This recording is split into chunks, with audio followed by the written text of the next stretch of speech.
Hello, everybody. Thank you for joining the Spiritism Talk series hosted by the United States Spiritist Federation every Saturday morning at 11 a.m. Eastern Time.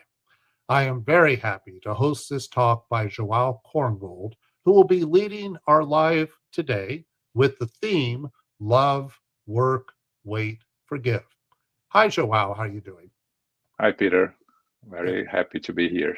Great. So before we start, please allow me to introduce JOAO.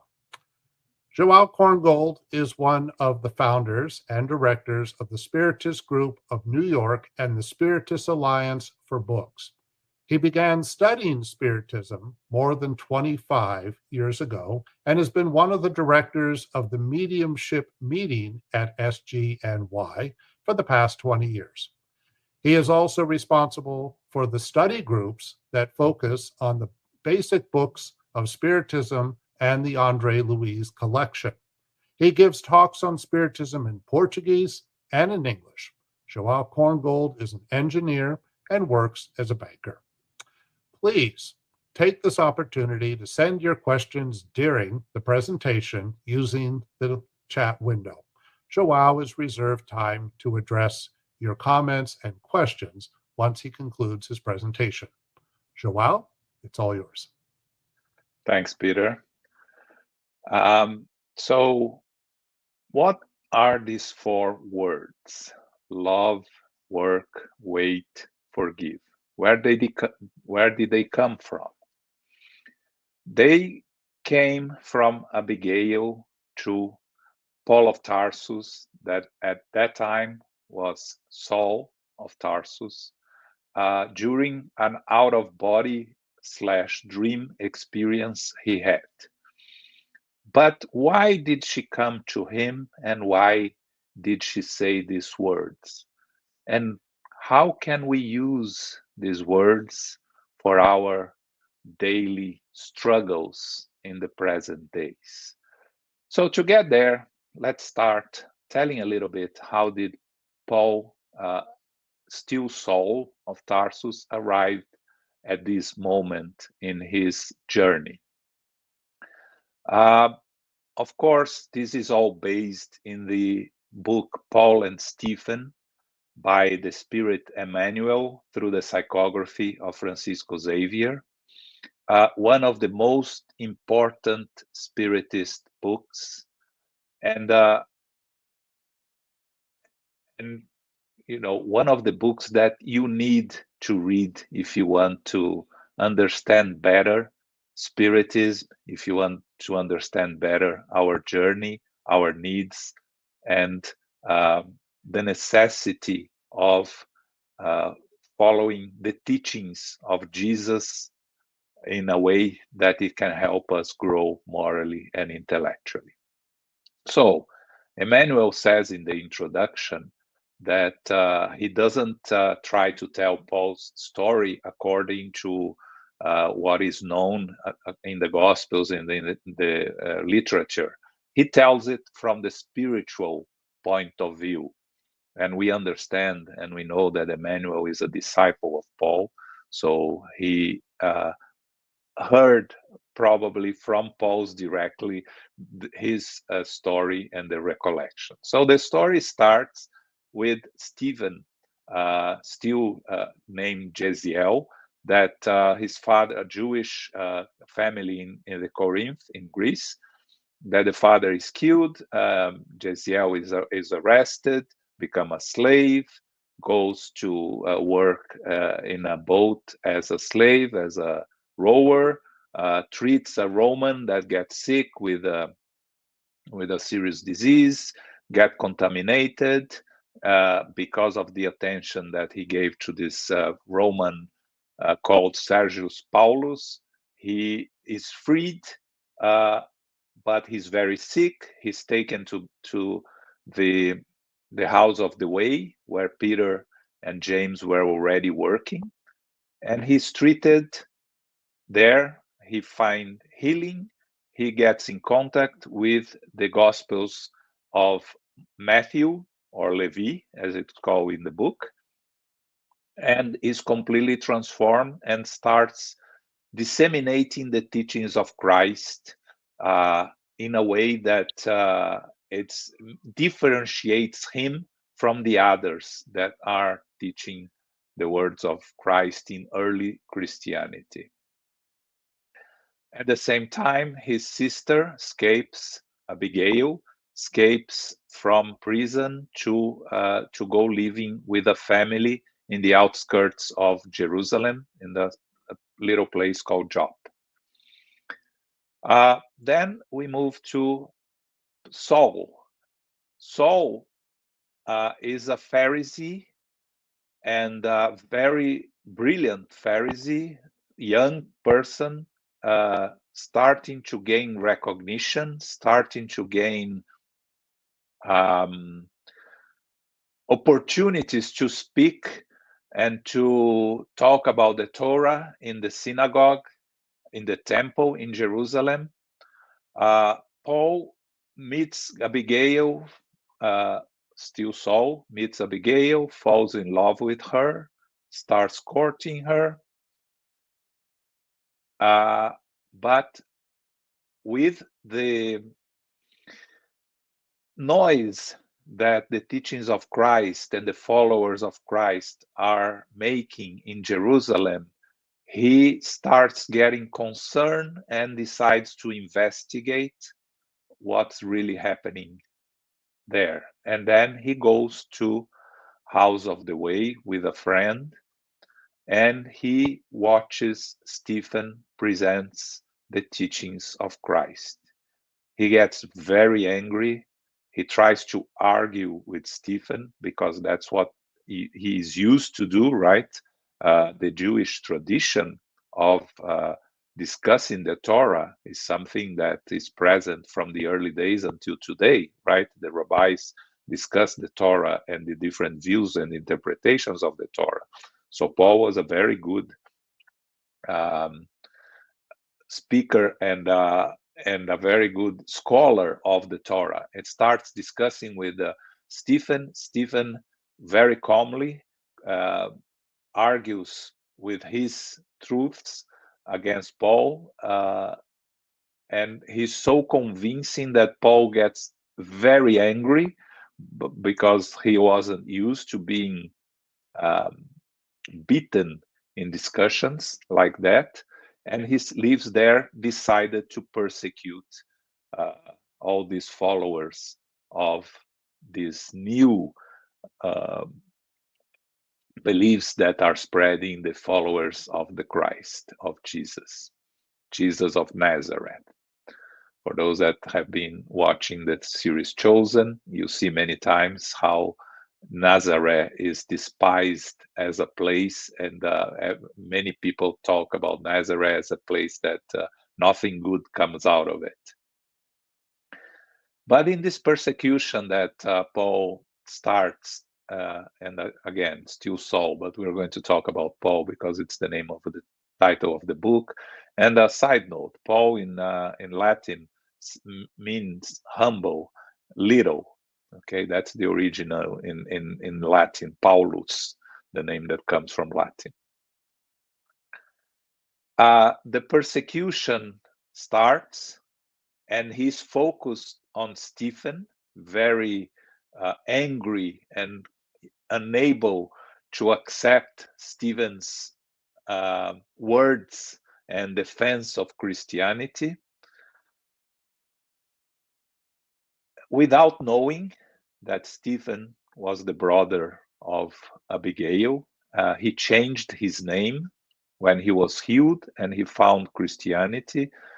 Peter told him that it was important for him to change his name because if he went back to his old name, Jeziel, he could risk being caught, and he was a slave and being brought back to slavery. So he decides to change the name of Stephen. Abigail has completely lost contact with him and has no idea where he is, and he doesn't also know where Abigail is. So in this persecution that Paul does against Stephen, he ends up convincing the Sanhedrin to arrest all the workers. So they go there and arrest Stephen, they arrest Peter, and they arrest some others.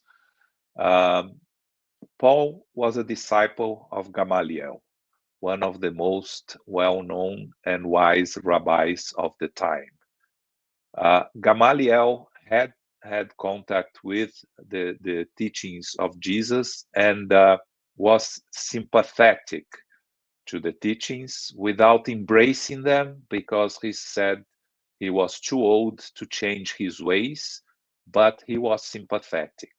So Paul, with all his anger and persecution of the followers of Jesus, faced the resistance of Gamaliel in the Sanhedrin.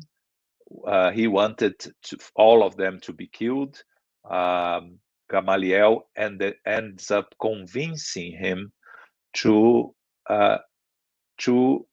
free Peter and the others, and Paul said, "I agree, but Stephen has to be punished with death." So Stephen is condemned to death, to be stoned, as was the tradition at that time. It is a public spectacle, and Paul very proudly invites Abigail to watch his triumph in the fulfillment of the law of Moses. That's how he saw it. Again, Paul didn't do it out of hatred or out of a pure evil. He was doing this work because he truly believed he was following the Mosaic law to the letter. And the Mosaic law, by his interpretation of the Torah, didn't allow false prophets, which he believed Jesus was, and indicated that they had to be persecuted and eliminated. It was one of his interpretations of the Torah. So the spectacle comes to fruition. Abigail arrives by the end of it because she was not very willing to watch someone being stoned. She just went there to as a deference to Paul, because Paul, it was so important to her fiancé, so she wanted to be present. And then when she arrives, it's by the end of it, and when she looks at the man being stoned, she sees her brother, and she screams in despair and tells Paul, "That's Jezeel, that's my brother." Paul gets very confused, but allows her to be with him in his final moments.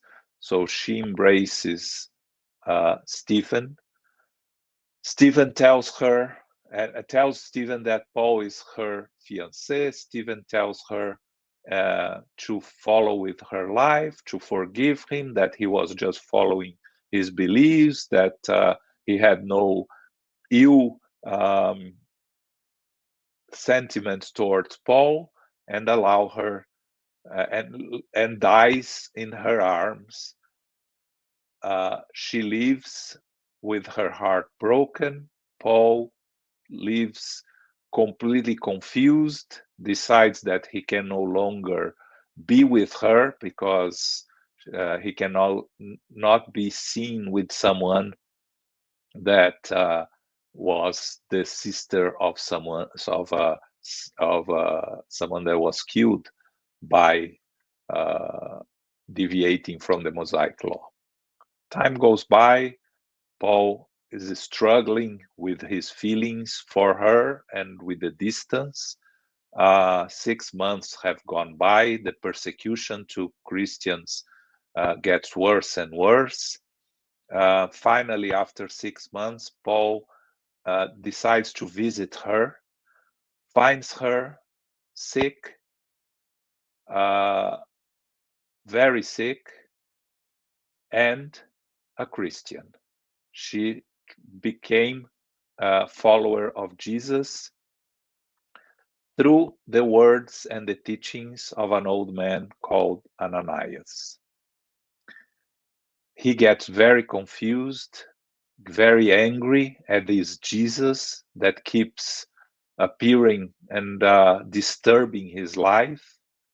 He lives there, but first he convinced her adopted father, the couple that is taking care of her, to give him the name of the person that caused Abigail to transform.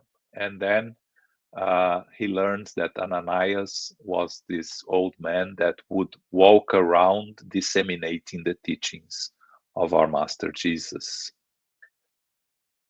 So he decides to persecute Ananias, especially after he learns that Abigail had died. He cannot forgive Jesus for the death of his dreams of a young man that was wishing to get married and form a family with Abigail. So he convinced the Sanhedrin to give him certificate, a document that allows him to go to Damascus, that he discovers where Ananias is, and to arrest Ananias and bring him to Jerusalem. So he goes there through the desert in an excursion with some workers, some of his serfs, and during the walk, during the journey, when they are arriving at Damascus, not very far, but still in the desert, he goes through all the trip with a lot of doubts and a lot of questions in his mind, and he feels very uncomfortable, doesn't understand why he's so uncomfortable with everything that is happening to him, why this man, Jesus, continues appearing in his life. And in the middle of that, suddenly a very bright light appears out of nowhere. He gets overwhelmed by the light, doesn't understand, falls from the animal, and when he's there in the sand, he sees a majestic figure appearing in front of him, a figure of light, a very beautiful man with a Nazarene figure. And this figure, this person, comes to him and says, "Saul, Saul, why do you persecute me?" Saul gets again, he's completely overwhelmed by everything that is happening. He asks, "Who are you, Lord?" And he says, "I am Jesus." And Paul immediately understands that everything that he's been doing in his life had all the connections with this person, this so-called Messiah at that time. But the one thing that is very interesting that happens to Saul, and that we need to reflect here is that when he sees Jesus and he understands the mistakes of his journey, he immediately completely changes his focus. He understands that he's been doing all the wrong choices, and he understands at that moment that he has to dedicate his life to disseminate the teachings of Jesus. So, guilty does not paralyze him. Of course, he feels guilt by everything that he has done. Of course, he feels embarrassed by all the actions that he has taken. But contrary to most of us who gets paralyzed by guilt, who doesn't know what to do with these situations, these mistakes we made in our past, Paul immediately changes his focus and asks Jesus, "What can I do?" And Jesus tells him, "You go to Damascus and you wait there for further instructions." And then Jesus leaves. Paul starts crying inconsolably. People around him that had seen something happening didn't understand anything, think that the sun and the desert, the heat, the sun affected him, that caused him to lose, to get sick. They ask him what's going on with him, and he says, "I'm blind. I saw Jesus." And then they are convinced that he became crazy. So they decide to, he asks his most faithful servant to take him to Damascus.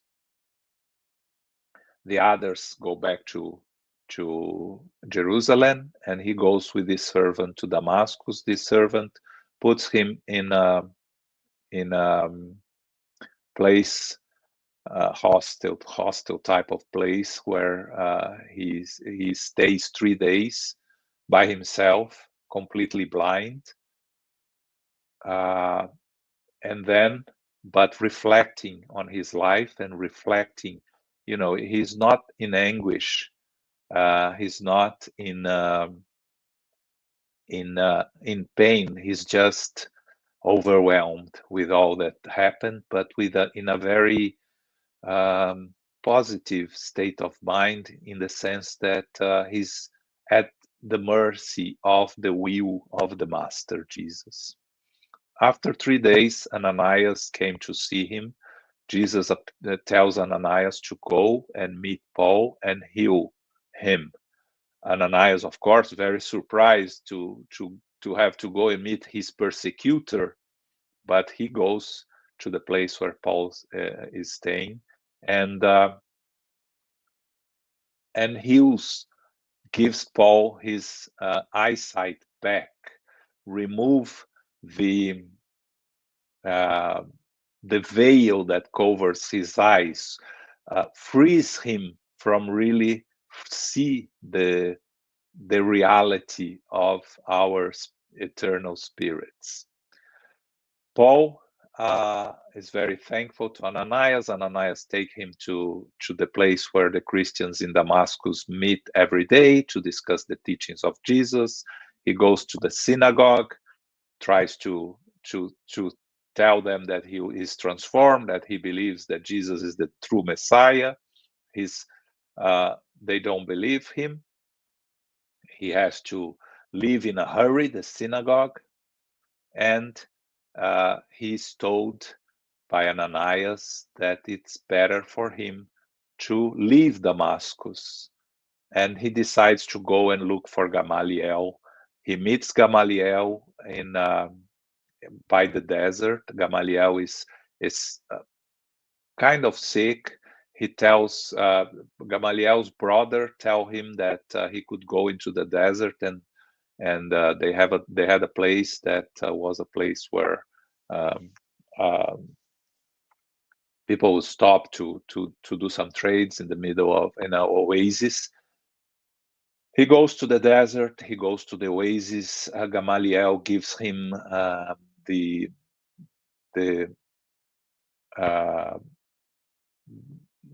writings of Levi, Matthew, that he had with him, and Paul takes with him, meets a couple, Prisca and Aquila, that are living in this oasis. He doesn't identify himself. He learns that they are running away from the persecutions. He stays in the desert for 3 years, studying, learning, from them, from the texts, working, relearning his craft, which was to sew and to make carpets, and after 3 years he decides it's time for him to go back to Jerusalem. On his way back to Jerusalem, he by the end he tells Prisca and Aquila who he really is. Of course, they forgive him, understand him, and he's very surprised and thankful for their acceptance, because at this point he understands he has to face the challenges, and he has to face the consequence of what he did to everybody. On his way back to Jerusalem, interesting, he meets Mary of Magdalene in Capernaum. He meets Matthew, Levi, also in Capernaum. And then he goes to Jerusalem. He goes to the house of the way to meet Peter. They receive him very uncomfortably. They don't allow him in, because they are not really convinced that the main persecutor of the Christians has changed. So they ask him to wait. And Paul at this time it's sick by the struggle of the journey, walking from the desert and going back to Jerusalem. They send Barnabas to meet Paul, because Barnabas didn't meet Paul in the beginning when Paul came to the house of the way. So they thought that Barnabas would be more impartial, to really be convinced that Paul has changed. Barnabas meets Paul, is convinced that he's changed. He goes to the house of the way. The next day he meets Peter. Peter, he receives him very well, not fully convinced, but gets convinced as he talks to Paul. James is not convinced at all. He doesn't accept Paul and keeps his distance. Paul needs treatment, gets treated by Peter, asks to stay in the bed that Stephen was treated, and that was what really convinced Peter that he really has changed. He's healed. Stays some time there discussing, talking, and learning more. He decides to go to Jerusalem and to talk of his change, but Peter tells him that it's too risky, that he would just be risking being killed or persecuted, because tensions were still very high in Jerusalem. So he advises him to go somewhere else. Paul, very tired, very beaten up, decides then to leave Jerusalem and go back to Tarsus to meet his father, that he hasn't seen in many years. He goes back to Tarsus, where he's from, meets his father, and his father doesn't accept him at all. His father says to him, "Oh, I'm glad you recovered from this craziness that you've been through. I'm glad that you are back to your senses." And Paul says, "No, Jesus is the Messiah, and I haven't been crazy. I just found the truth." His father doesn't forgive him, tells him to choose between him and Jesus, and Paul chooses Jesus with his heart broken, very sad, because his father was his only hope of finding a place and finding consolation. He leaves the house of his father completely beaten, and as he's walking, his father sends one of his servants to give him some money, just for him not to be completely without resources. Paul, first, his pride tells him not to accept, but then he thinks that there is a reason for all of this, so he takes the money, but he decides to leave Tarsus and go to the caverns that there are many around to get some rest. When he arrives there, he sits and starts reflecting on his life.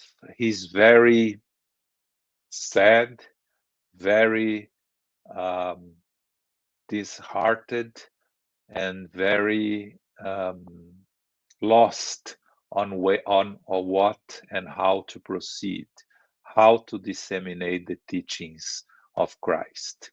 And then he's very tired, and he falls asleep, and that's where we start on this meeting that he has. He has an out-of-body experience or in dream, and you see him coming out of his body, and then a couple approaches him, and he sees Stephen and he sees Abigail.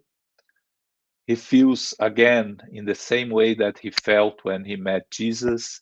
He feels overwhelmed with joy, with happiness. He starts listening to them. He cannot talk. His voice doesn't come out. Stephen tells him that not to focus on the past, that everything that happened in the past stays in the past, that he has to focus on the teachings of Jesus. And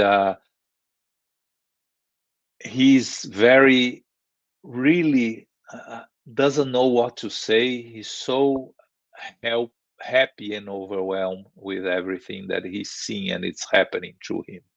So they have a conversation which is not really a conversation. Paul is thinking, and Abigail and Stephen are answering his thoughts. Stephen tells him that he's been following him in his journey since he met Jesus, and he would continue to be with him. When they are preparing to leave, Paul tries to make his thoughts organized, and Stephen leaves, Abigail's still there, and Paul starts asking questions to Abigail to receive her advices on how to proceed on his journey. And the first question that he asks her is, what could he do to acquire a perfect understanding of Christ's designs? And her answer is love. Because what is Paul's situation up to that moment? He has a very good understanding of the Mosaic law through the teachings that he received since his youth and in the temple and the synagogue. He learned a lot about Jesus' teachings and have studied Jesus' teachings for the past 3 years in the desert, and through conversations with Gamaliel first, and Prisca and Aquila in the desert, with Peter in the house of the way. But all of these teachings are in his mind, but still not in his heart. So what Abigail is telling him is, all these teachings, all this knowledge that you have to go from your mind to your heart. It will take some time for Paul to fully acquire this capacity. He stayed. We are not going to continue with the story after this meeting with Abigail, but after this meeting, he stayed in Tarsus for 3 years working with the money that his father gave. and studying and working.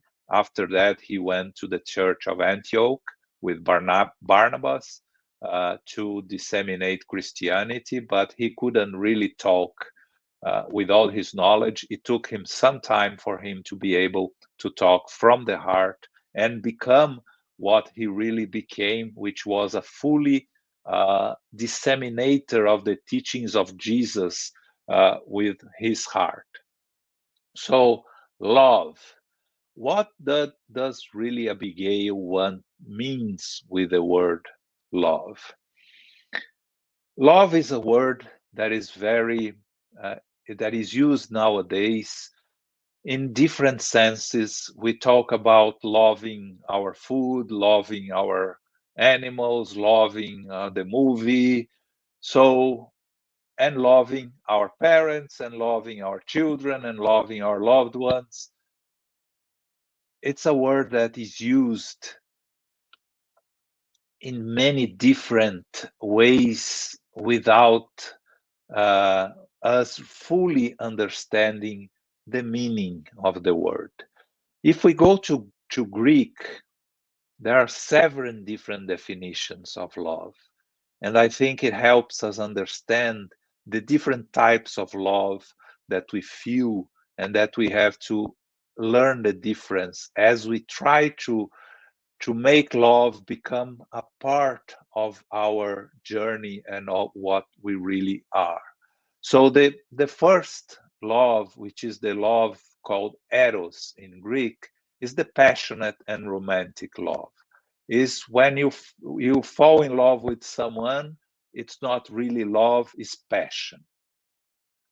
It's the attraction that you have, which is a mixture of sexual attraction, intellectual attraction. It can be a lot of those things, but it's not true love. It's really in the sense of attraction. So that's eros in Greek.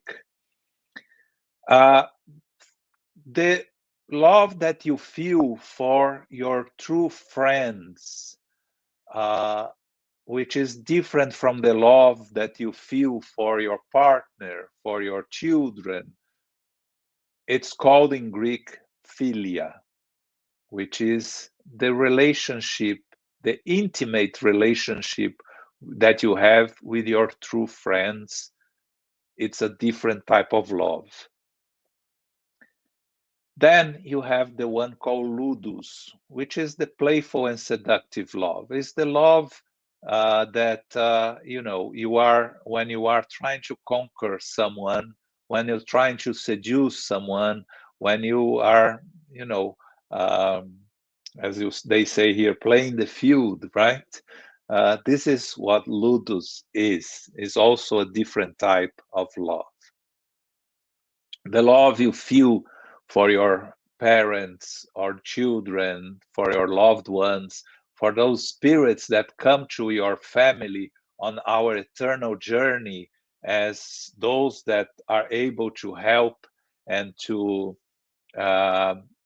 walk the journey with us, those that are connected to us through several incarnations, being our children, our parents, our siblings.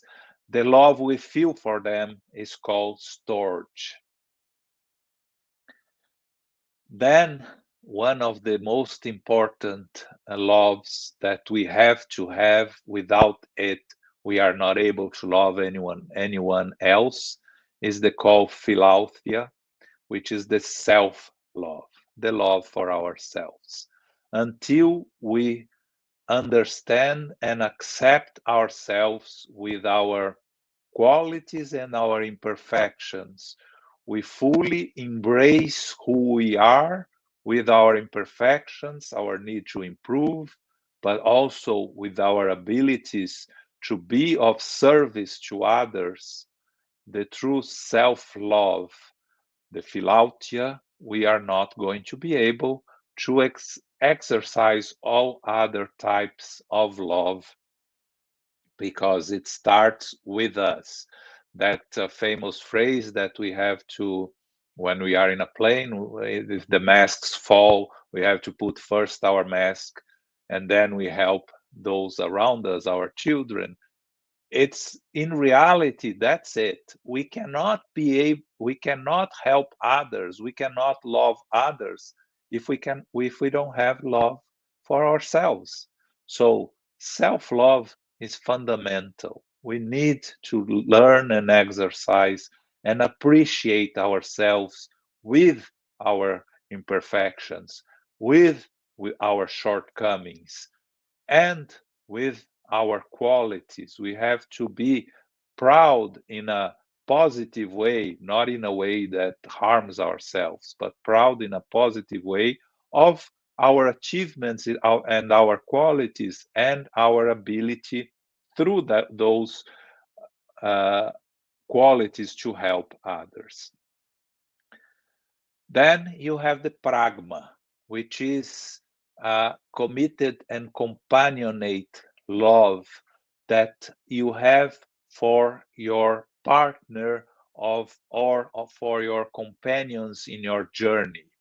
It reaches a stage where this love is a love that is going to stay through your journey. It doesn't need to be a love with a sexual connotation any longer. It's a committed and compassionate love in the sense of you are working and you are on this journey together, and you understand and accept the limitations of the others that are walking with you, but also you admire their qualities and you understand their value. There is a saying that a couple that is living together are really united when both of them are not looking at each other, but are looking in the same direction. So that's the committed and companionate love.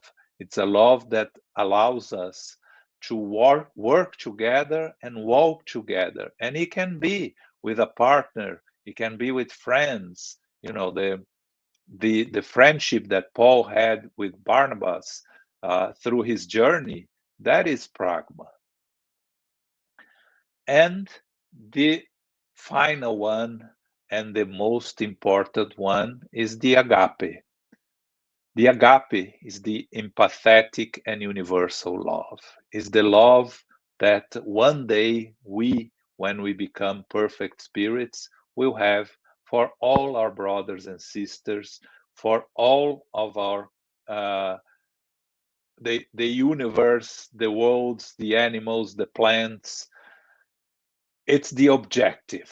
It's the end game that we have to aspire. But to get there, we need to go through all the others. So what Abigail was telling Paul was, for you to walk towards agape, you have to learn to go through all these stages of the true love. So it's important for us also to reflect on that as we continue our journey, where we are in our understanding and practicing of true love in our hearts in all these 7 stages. And then Paul continues on his conversation with Abigail.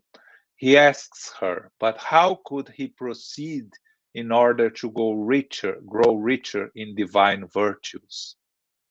He tells her, Jesus orders us to love even our enemies. And he realized, however, how difficult it would be to do that. It was difficult to practice devotion without others' real comprehension. What could he do for his soul to reach an elevated expression of effort in Jesus Christ? And Abigail tells him, work. Work is a fundamental component of our evolutionary journey. We have to work every day of our lives to improve.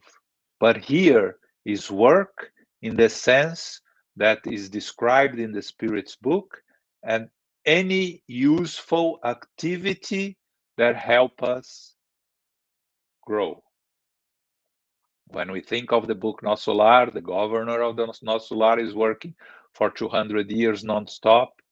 Work cannot be understood in the way that we understand work in our physical life as something that you are paid for, that you have to do as an obligation, that you have to do to live in society. It is that also, but it is way beyond that. It's anything that we do to help us grow.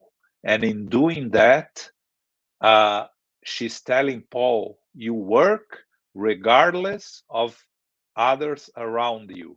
If they understand what you are doing, if they don't understand what you are doing, if they condemn you, if they accept you, it doesn't matter. You have to work every day, all the time. We find in Jesus, Matthew 5:17, he tells his disciples, my Father is always at his work to this very day, and I too am working. Meaning Jesus worked all the time, including on Shabbats. That's what the message he told his disciples. It is important to work always. One of the moral laws is the law of work, and you can study this law in the Spirit's book, and you understand the necessity of work, the importance of work, together with the importance of resting when necessary, not to overburden ourselves with work that can cause more harm than good to us. In the book Astronautas do Além, which is unfortunately is not translated, André Luiz tells us, all those who fought and triumphed, all those who fell in the shadows and rose again into the light, enduring, struggling, building, and renewing, never cease to work. And Emmanuel tells us, Brother Jacob in the book I Came Back, Voltaire, in chapter 12, as he's learning on his journey, he tells us, it is an immense comfort to think that death does not interrupt wholesome and edifying work. And why is this important?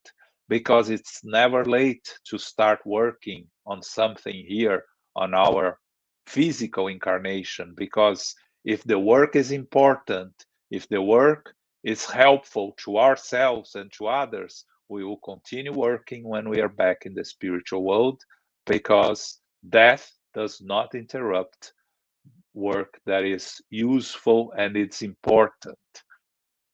So all the work that we have been postponing and that we have thinking, oh, it's too late to start. No, it's not. We need to continue working for our moral and intellectual evolution. But Paul continues and asks, what measures could he adopt against such destructive discouragement?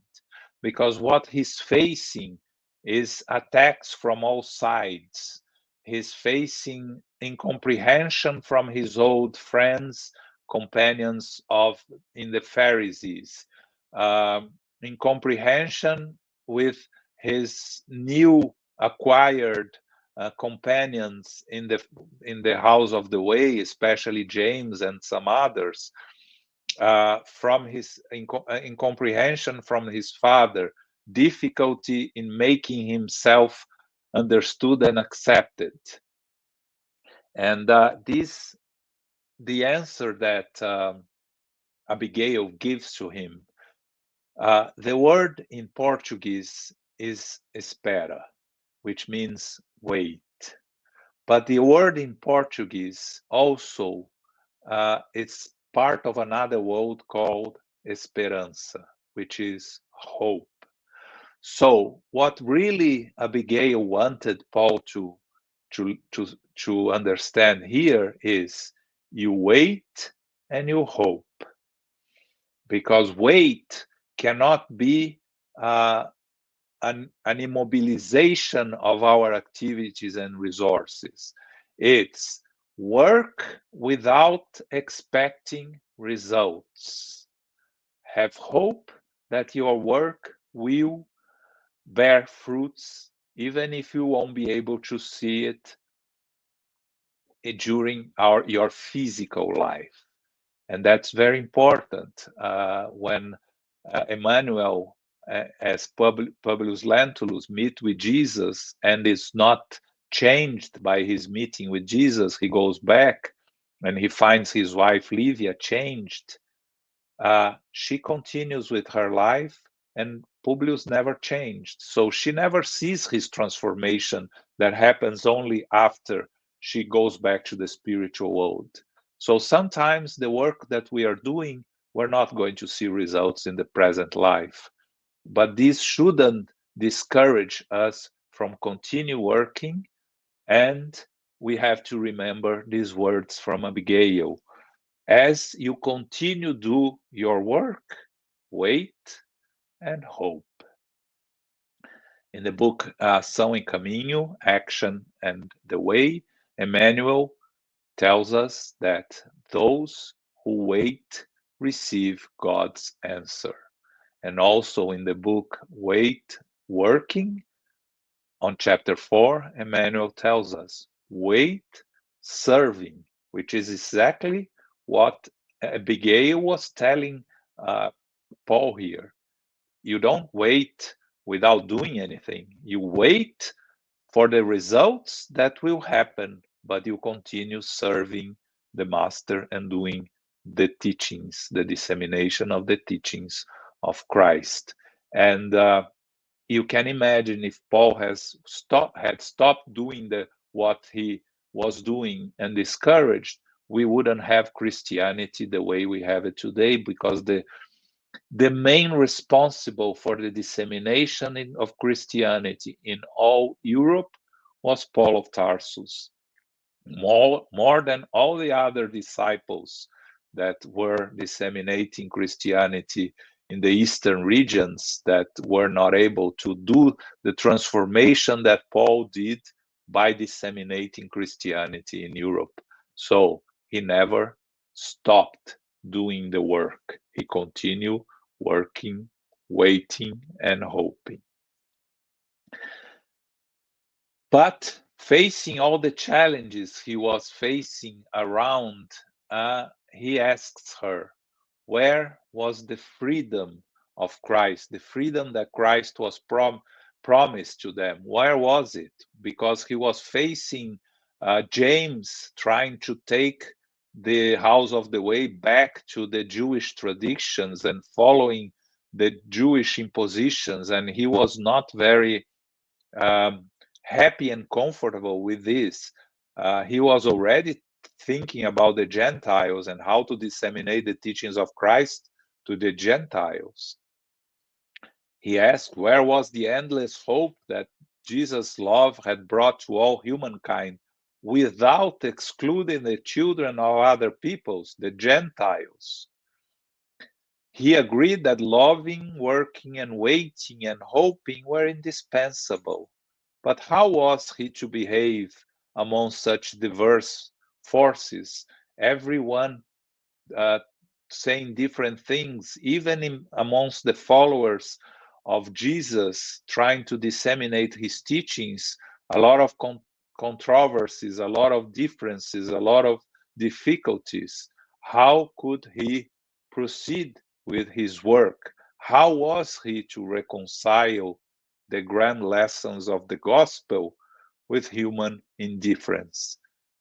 And the final word that she gave to him, forgive. Again, work, wait, And if you see incomprehension around you, forgive. But because forgiveness is something that helps us. It doesn't matter who you are forgiving, if the person accepts or do not accept your forgiveness. Forgiveness is not for them, it's for you. It's to clean yourself of any ill sentiments towards those that are have caused you harm or trying to harm you or do not recognize your work. Forgive and move on, as Christ told his disciples. Go and preach, and if they don't want to listen to you, clean up your feet and move on to the next town. Forgive always. Jesus answered, I tell you, forgive not 7 times, but 77 times. This is in Matthew 18:22. So Jesus told us, forgive always. And when one of the disciples asked him, but how can I forgive 77 times when I arrive there? Is it over? And Jesus said, forgive 77 times each offense. So it's an endless forgiveness. Emmanuel tells us in Mentores e Ceareiros, in the chapter 3, Progress and Forgiveness, progress is truly the victory of forgiveness. So you are only going to achieve progress if you are able to truly forgive all those that caused you any harm. And also, Emmanuel tells us in the book Friend, forgiveness and tolerance are levers supporting our inner peace. We won't find inner peace without fully being able to accept forgiveness, to make ourselves through forgive and find tolerance in our journey. So these 4 words that Abigail leaves to us, gives to Paul and leaves to us, love, forgive, work, wait. How can we use those words on our daily lives? Let us reflect, because Paul did exactly what she told him. Facing all the struggles that she had, she told him he was going to face, being beaten, being in prison, and finally being decapitated in Rome. On the end of his journey, he went back to the spiritual world and he was received by Jesus, Stephen, and Abigail. What is the lesson here? It is possible to change. He started as a persecutor. He was the reason for many people to be killed. So he was indirectly the assassin of many people. He committed many crimes. He found Jesus.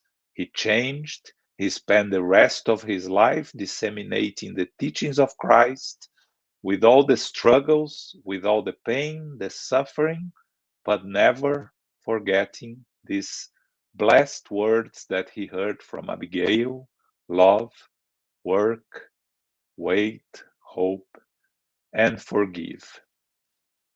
So with that, we finish our talk and we are open now for your questions.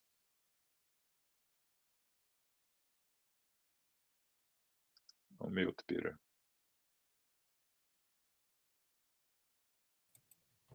Pardon me. Thank you, Joao, for the questions or the reflections you provided. Before we get to the question and answers, I have 3 announcements. There is a weekly podcast-like series called Psychology and Spirituality, a bridge to a better life based on the works by Joanna de Angelis. There is a new episode every Friday at 6 p.m. Eastern Time. The Psychology and Spirituality weekly talks based on the works of Joanna de Angelis will offer a safe space to confront, compare, correlate, and expand spirituality concepts from a psychological lens, bringing action, insights, actionable tips, and real-world advice to help you lead a better life. Please subscribe to receive notifications of new episodes at the USSF YouTube channel. Second, the U.S. Spiritist Federation has launched a new Spiritist app called Be My Hope, available for download either on the App Store or on Google Play. This brand new app offers uplifting content and a collection of videos, daily messages, and audio materials. Download it now. Finally, on the screen, please note there is a QR code. If you want to help the USSF produce more publications and promote Spiritism to everyone, please scan the QR code on screen for your donation. We are now open for questions and comments.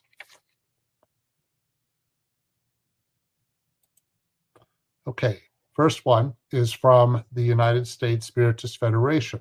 Basic question: why is forgiveness so difficult?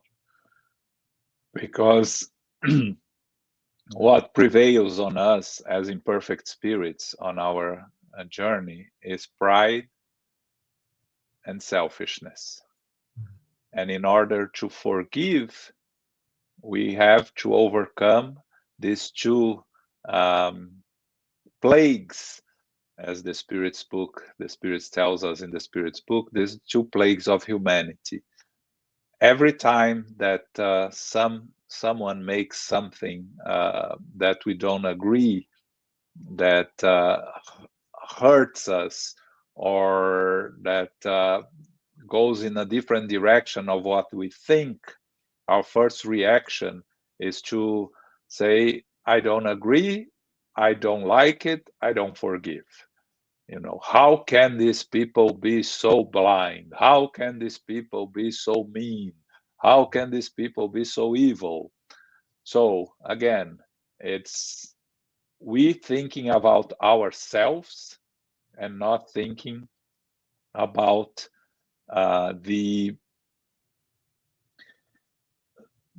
our eternal journey as eternal spirits, right? Because if we understand that we have to learn and achieve and eliminate our imperfections, and we accept that, we have to accept that all those around us have to do the same, and they all have their own struggles.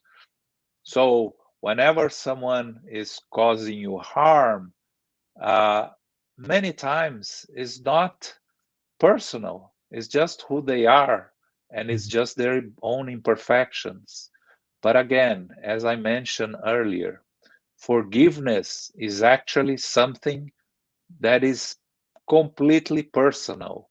It only matters to us, to the person that needs to forgive, because the forgiveness is the self-healing of a poison that we have inside ourselves. Mm-hmm. It doesn't matter if the person that hurt us accept the forgiveness or not. It doesn't make any difference for us. They will have to face their own challenges and consequences. Like Chico Xavier told us once, when you hate, you send the copy and you keep the original, right? So when you keep the original, if you don't get rid of it through forgiving yourself, you are never going to be able to evolve, to advance. You are going to carry this, and the hatred and the anger and these inferior sentiments is what caused so many spirits to struggle back in the spiritual world, and cause so many spiritual obsessions and so many spiritual diseases. So let us try to exercise as much as we can. Again, it's an exercise, it's a practice, it's a daily practice. And normally what I say is we cannot start by forgiving the huge acts against us. We have to start trying to forgive the little things, right? Someone bumped us in the street, into us in the street, a stranger. Immediately our reaction is to get angry at them. Let's start by that. Let's not angry. Let's forgive them immediately. Oh, maybe they were not looking where they were going, or maybe they're having a bad day. That's it. Let's start with that. By practicing that and building on that, we have to reach a point where we will be able to forgive every act against us. So when you were stressing the importance of working all the time, one way to do that could be for us to examine and confront all the ways in which our struggles with forgiveness occur in either subtle or not so subtle ways. Yes, and watch Psychology and Spirituality. It's exactly. Joanna de Angelis is a very good teacher on how we learn, how should we learn to forgive. Yes. Okay, next question. U.S. Spiritist Federation. Can you talk about the different types of forgiveness and how this can help us? I'm not sure there are different types of forgiveness. I think forgive is to. There are more. I think there are more difficult things to forgive and easier things to forgive. But forgiveness is forgiveness, right? Okay. Is to overcome something that is hurting us, that is causing pain to us. To overcome the pain, overcome the hurt, and not harbor any ill feeling towards the person or the situation that caused us to be hurt. So I think that it's one type of forgiveness, different degrees of the need to forgive, in the sense that simple things are easier, and we have to start somewhere, as I just said in the other question, right? Again, we cannot, if we are going to try to solve all our imperfections in one physical existence, we are going to fail miserably. We cannot. There are too many. So right. Let's choose one or two and focus on them, but work hard. Because if we leave this present existence being able to overcome one of two or three imperfections that we had, we already made a lot of progress, and the effort is what really matters in the end. The true spiritist is the one that tries every day to improve oneself against the previous day. Okay. Can you elaborate just a little bit about what the gospel according to Spiritism says about forgiveness versus forgetting? Do we forget when something happens to us? How yeah.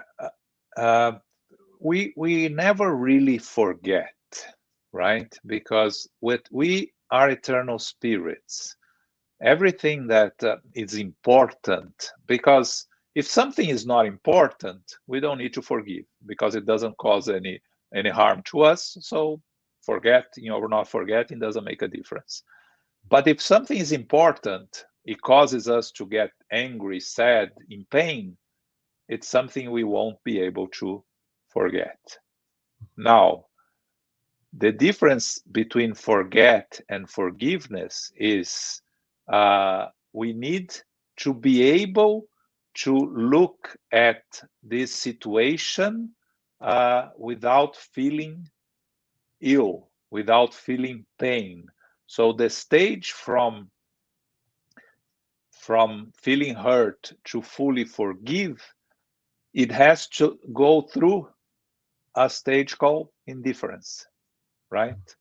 So from hatred to love, you go through indifference.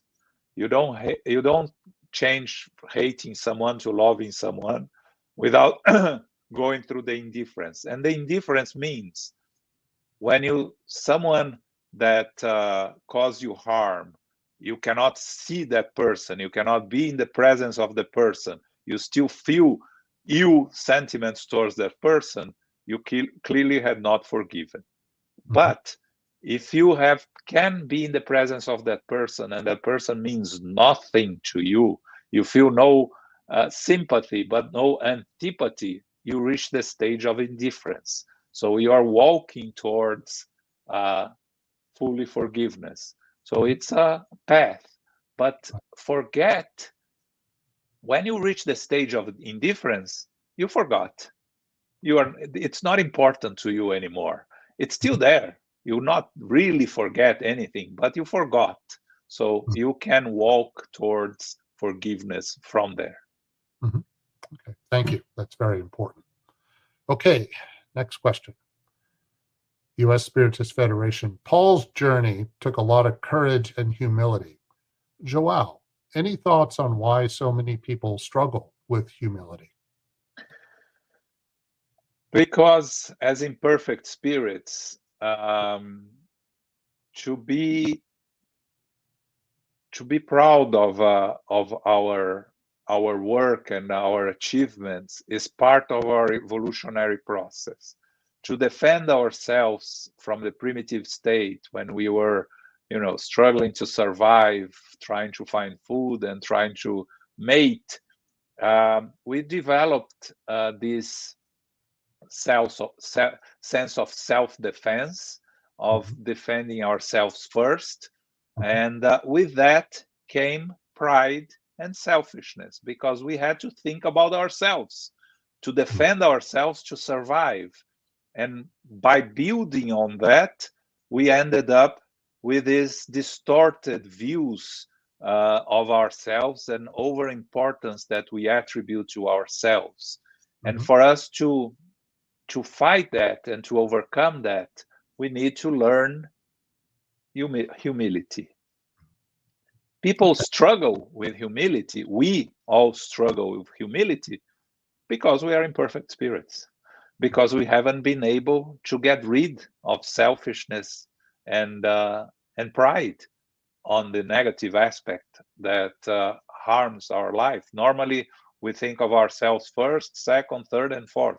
And then fifth, we start thinking about others only if that doesn't cause us any harm. Otherwise, we won't.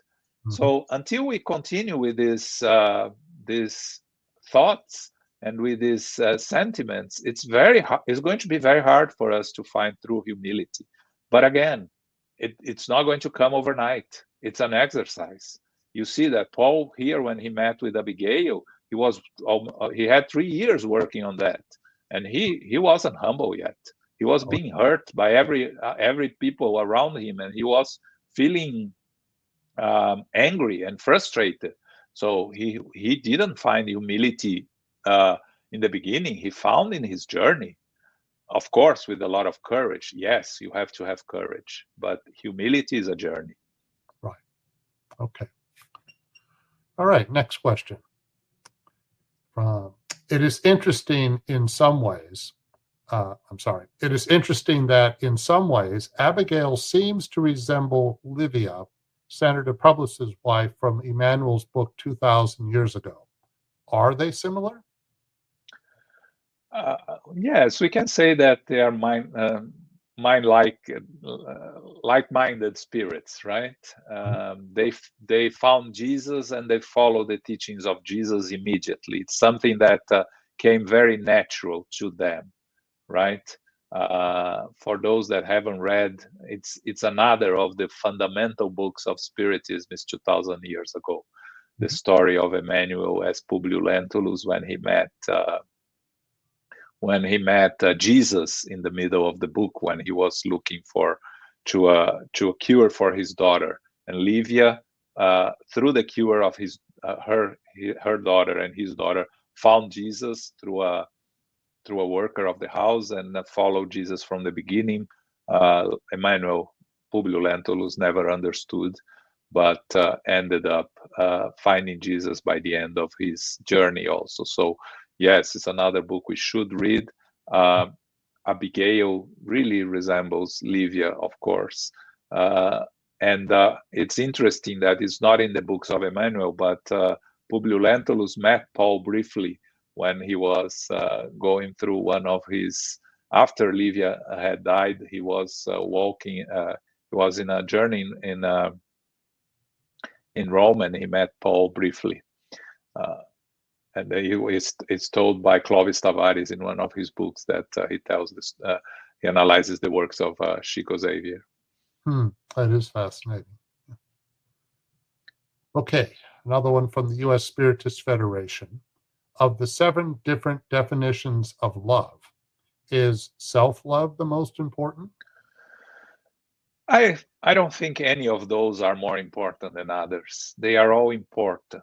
But I think that without this one, we are not able to do the others. Because if you don't love yourself, you are not able to love anyone else.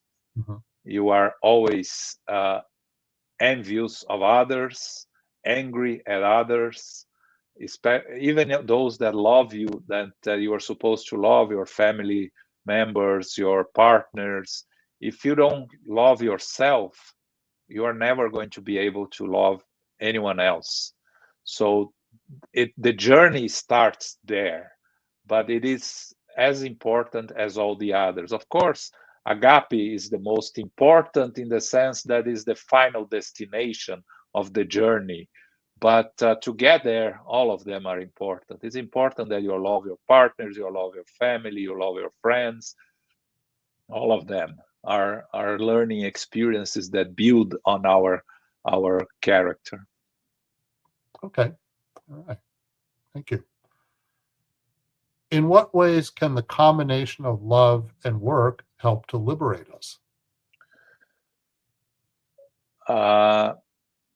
When you work, truly work, to help and assist others, even if you are forcing yourself in the beginning of it, you are learning to love.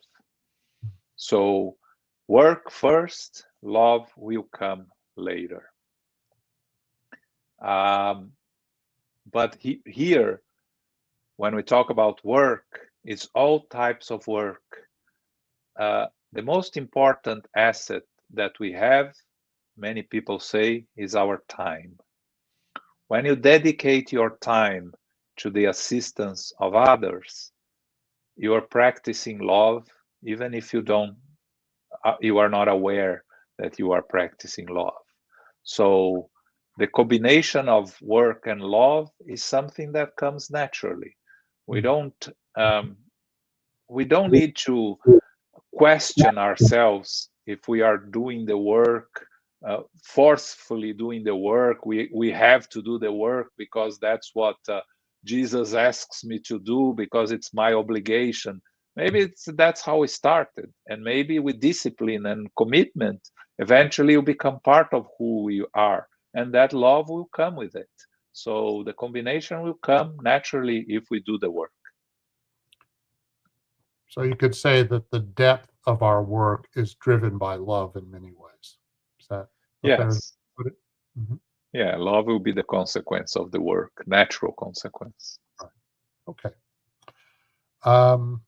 Yes. I do see a comment from Jasada KORNGOLD. In a culture that we want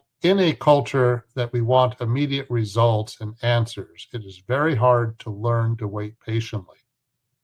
What do you think? Yes. And nowadays, with the instant access to information that we have, and especially with the segmented sources of information, people from on different sides talking about having their different views and not listening to others. It is difficult. Yes, it's hard to learn to wait patiently.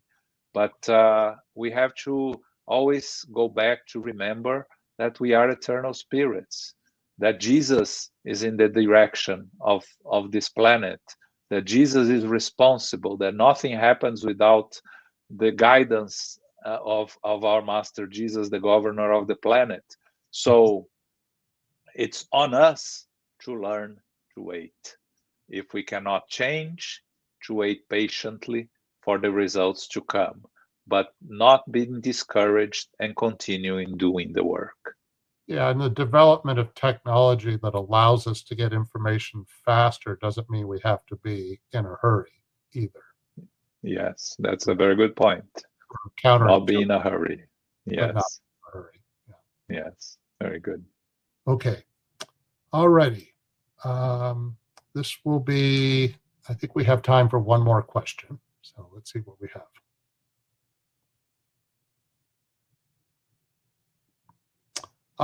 Thank you, Joao. Thank you. Thank you, Luis. Thank you for your audience. Okay. Alrighty. So thank you very much. And thank you everyone who was watching today and those who have been following our weekly Spiritism Talk series. Next Saturday, we will have representatives from regional Spiritist federations talking about embarking on a journey to wellness. Joao, before we close, can you please say a prayer? Sure. Okay. And we elevate our thoughts. We try to embrace the teachings we have received today. Try to reflect on them. Try to make an effort to make them be a part of our daily lives, of our journey towards perfection, that we may be able to disseminate the teachings of our Master Jesus to all our friends, our family, and especially for those that think differently than us, that cause us harm, pain, and suffering. That they may all receive our vibrations of love, fraternity, understanding, that we may have a week of peace, of blessings, of companionship, that we may be able to reflect every day on all the teachings that our Master Jesus brought to us, and that we are still struggling to put in practice, that we still struggle to understand. Let's try to make ourselves, our lives, an example to those that are around us, but most important, a journey of self-fulfillment, of evolutionary work towards our Master Jesus. Thankful for this wonderful opportunity, we ask permission to finish our meeting. So be it. So be it. Thank you, everyone. Many blessings to all of you.